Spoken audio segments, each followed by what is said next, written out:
I'm Professor Mark Grabowski. In this video lecture, we'll discuss media ethics. Lately, the media's reputation has been under attack. Of course, we all know how President Donald Trump feels about the media, but even the average American doesn't have a high opinion of the media. In short, the vast majority of the public, including Republicans and Democrats alike, believe the media is unethical. So today, we'll examine the reasons why.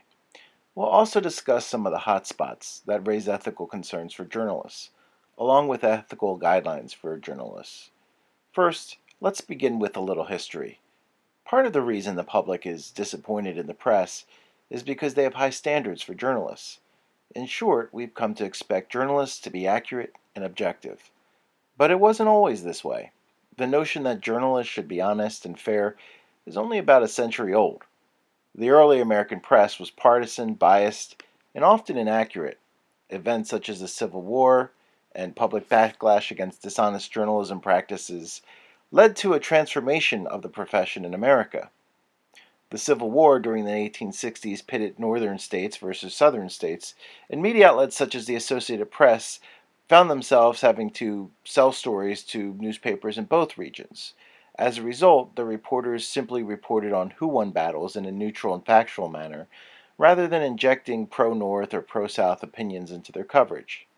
Shortly after that, there was a strong public push for accurate and fair reporting, following backlash against what was known as yellow journalism. Two prominent newspaper publishers, Joseph Pulitzer and William Randolph Hearst, had been engaged in a competition for readers and seemed willing to sell newspapers at any cost. For example, the United States entered a war against Spain in 1898 due to a fake news story Hearst published in his newspapers. So the public demanded better. Journalists began to adopt codes of ethics to ensure better behavior. Principles such as objectivity, telling both sides of the story, verifying rumors to ensure they were accurate and true became standard journalism practice. But now, in the 21st century, many believe we're seeing a return to the old days of a partisan, biased, and unreliable press. Consider the evidence.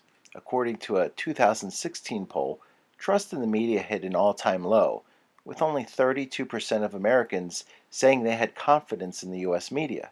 Among younger people, only 26% trusted the press. It still hasn't gotten any better. A 2018 survey of people in 38 nations found that the media bias was perceived as a bigger problem in the United States than any other country in the world. And another study in 2018 found that 84% of Americans believe the U.S. media is critical for democracy, but only 20% believe the news media is fulfilling its role.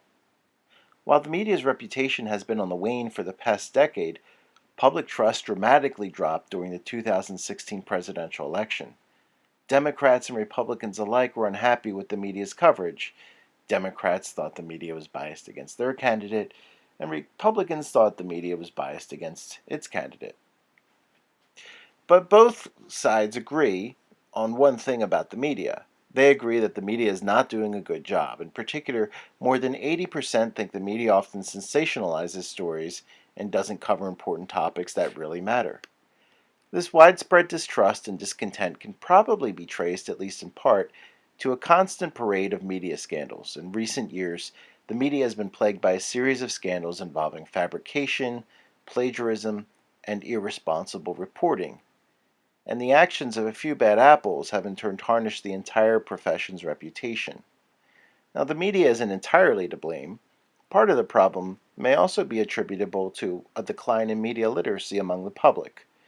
There's often confusion over who's a journalist. Everything including tabloids, partisan news sites, gossip blogs, infotainment websites, and even comedians get lumped in under the media umbrella, even though many of them don't identify as journalists and lack the standards of professional journalists. Studies show that Americans, particularly younger Americans, can't distinguish fact from opinion. They can't even tell fake news from real news stories. Keep in mind that in America, anyone can be a journalist. You don't need a license to practice, and there are no laws requiring fairness and objectivity. At one point in time, there was a fairness doctrine requiring broadcast journalists to present both sides of a controversial issue, but Congress eliminated that policy decades ago. So, what can be done to fix this problem? There is no easy fix. Some want new laws, but government regulation would violate the First Amendment and could hinder the press's independence and watchdog role. Imagine if the president decided who could be a journalist or what constituted fake news. With very few government regulations, the profession instead must rely on ethics to govern its behavior. Many media outlets follow the code of ethics written by the Society of Professional Journalists. It's organized around four principles. First, seek truth and report it. Journalists should be honest, fair, objective, and accurate. Second, minimize harm. Realize that you're covering human beings. Be respectful, tasteful, and sensitive. Note that it says minimize harm. You may not always be able to completely avoid it. If you're doing investigative reporting, for example, your story may expose corruption and cause someone to get fired, but in the end, the greater good will be served by your reporting. Thirdly, act independently. Don't accept gifts or favors. Your only obligation is to serve the public's interest. That's why it's so important to avoid conflicts of interest. Fourth, be accountable. Correct mistakes and expose unethical practices by journalists. Now, journalists don't always succeed in following these four principles, but having worked as a journalist for several years, I can tell you that most journalists, especially those outside of the Beltway, aren't evil. Most don't commit journalistic sins such as fabrication and plagiarism. Most want to get the facts right, but they may be understaffed or overworked. Deadline pressures can affect accuracy and judgment, and sometimes hairy situations are unavoidable. Being a journalist often involves a conflict between providing information the public wants or needs to know and respecting individuals' privacy. This isn't to excuse all of the media's problems. America's press certainly isn't perfect, but it is necessary for successful democracy.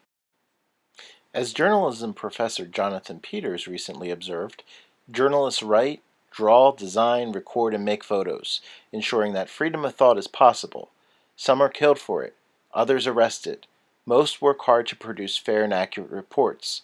Mistakes are made, too many of them, but a free and responsible press, however imperfect, is the lifeblood of a healthy democracy. That said, there's still plenty of room for improvement, and that's where the public comes in. The public has an important role to play in fixing the problem. Journalism is an institution, but it's also a business.